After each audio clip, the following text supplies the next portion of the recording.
There are two simple fingering patterns that join forces to fully cover the minor and major pentatonic scales across the entire fretboard.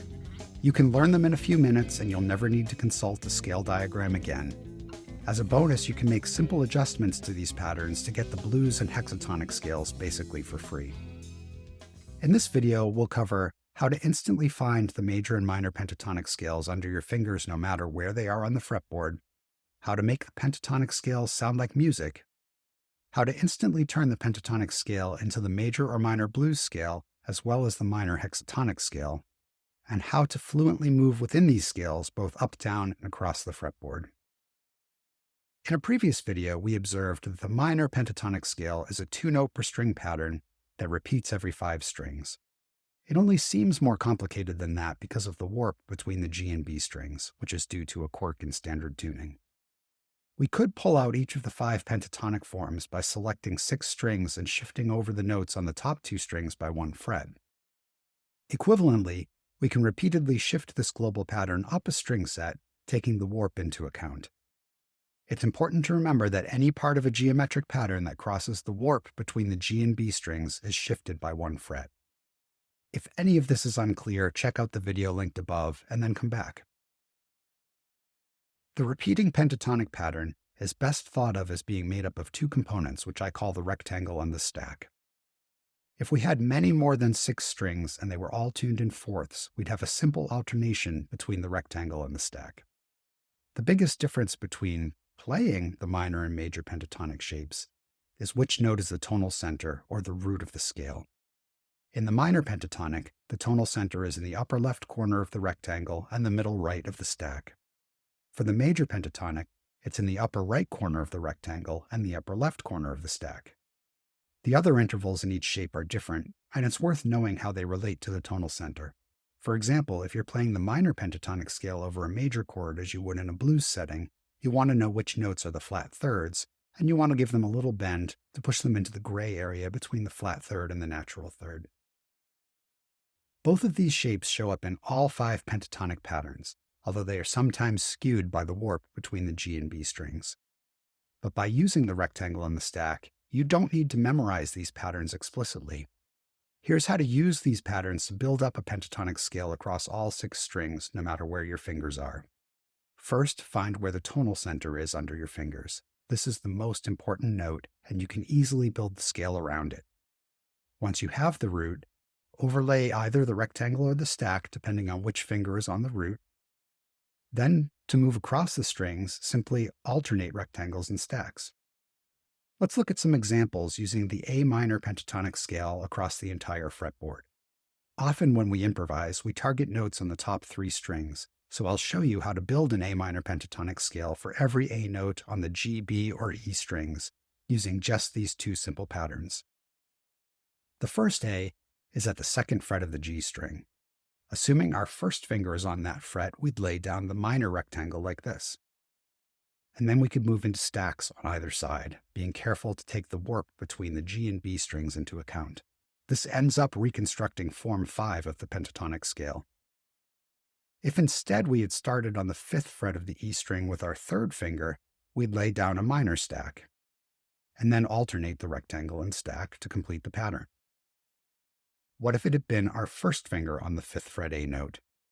We'd use the minor rectangle, and then we'd alternate the stack and the rectangle, giving us form 1. What if we targeted the 10th fret of the B string? If it was our 3rd finger, we would overlay the stack, and then alternate the rectangle and stack to finish form 2. If it had been our 1st finger, we would have used the rectangle, turned into a parallelogram here by the warp between the G and B strings. And then we'd build out the rest of the pattern with stacks, giving us form 3. And lastly, if we targeted the 14th fret of the G string with our 3rd finger, we'd place a stack there, keeping in mind the warp, and round things out with the rectangles on either side, giving us form 4. It's worth noting that this technique works just as well on 7 and 8 string guitars and 5 and 6 string basses. It's much more flexible than memorizing separate patterns for each instrument. Now, the most important part of all of this is how to make it sound musical, and here the rectangle and stack really shine. You'll want to know where the most important scale degrees fall inside each shape, which is going to help you target chord tones. You'll want to know where to bend, and you want to add grease. Let's explore all of these. If you're playing the minor pentatonic scale in a major context like the blues, you'll definitely want to know where the flat thirds are so you can give them a small bend toward the major third. They're in the top right and top left corners of the rectangle and stack. The fifth is a terrific target note for the first phrase of a solo. Just ask David Gilmour. The flat 7 can be bent all the way up to the root or nudged upward like the flat 3. In the major pentatonic, the thirds are in the bottom left and right corners of the rectangle and stack. And again, the fifths make great targets for your phrases. In the minor rectangle, you can bend the flat third, either a partial bend nudging toward the natural third, or a full bend up to the fourth. And the flat 7 bends nicely up to the root. In the minor stack, the fourth in the top right corner bends nicely up to the fifth, and this is by far the most common bend inside of the stack. But you can also do a step and a half bend from the root or the fifth to reach the flat third or the flat 7th respectively. I personally like the bend from the root to the flat third a lot. In the major rectangle, the bend from the root to the 2nd or 9 is really nice, and the bend from the 5th to the 6th is also usable. In the major stack, the bend from the 2nd to the natural 3rd is great, and just like in the minor stack, you can do step and a half bends from the 6th to the 3rd. These both sound great.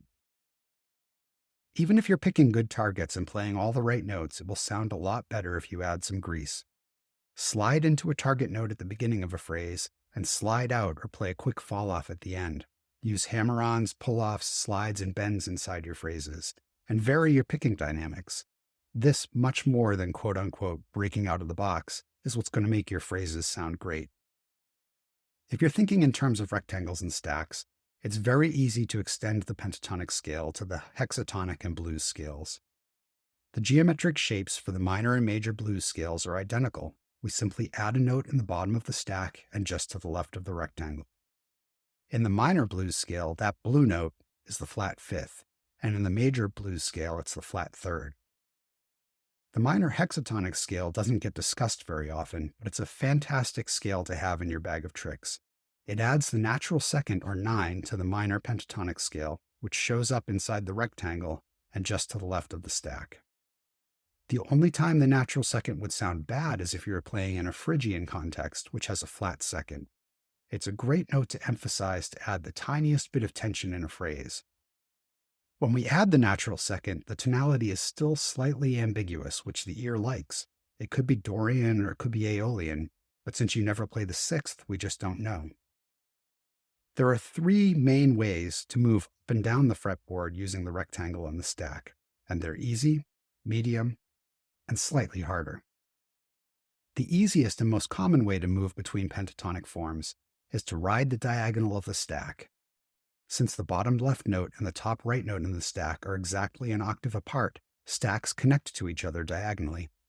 The most common place this is used in practice is based around form 1 of the pentatonic scale. There's a stack right in the middle, and we frequently visit the stacks just to the right and left. The most common way to navigate the shifts between the stacks is to slide with your 3rd finger if you're moving upward, or slide with your 1st finger if you're moving downward. You can use this alternating pattern of rectangles and stacks to move horizontally. This is probably the easiest way to move large distances across the fretboard. And lastly, you can learn to play the pentatonic scale along one string and keep track of how the rectangles and stacks intersect with it. This takes a little bit of practice, but it's worth it. Here it is with the scale degrees of the minor pentatonic shown, and here it is for the major pentatonic scale. Don't worry if this part is going fast. These diagrams will be in the downloadable cheat sheet.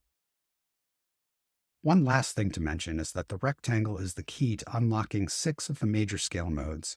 I made a whole video about this, which is linked above and in the video description. But as a quick refresher, we can fill in the rectangle with the 2 notes needed to turn a pentatonic scale into a major scale mode. There are 3 ways we can do it. If the 2 additional notes are shifted to the right, we get the Dorian mode from the minor pentatonic and the Lydian mode from the major pentatonic. If the added notes are staggered, we get Aeolian, or the minor scale, from the minor pentatonic, and we get Ionian, or the major scale, from the major pentatonic. And lastly, if both notes are shifted to the left, we get Phrygian from minor and Mixolydian from the major pentatonic. If the modes still have you confused, definitely check out that other video. If this material is valuable to you and you'd like a printable cheat sheet to keep, they're available for sale at the link in the video description. And please don't forget to like, subscribe, and leave a comment. That's the best way to help other guitarists find this channel. And finally, as always, you can learn more at fretscience.com.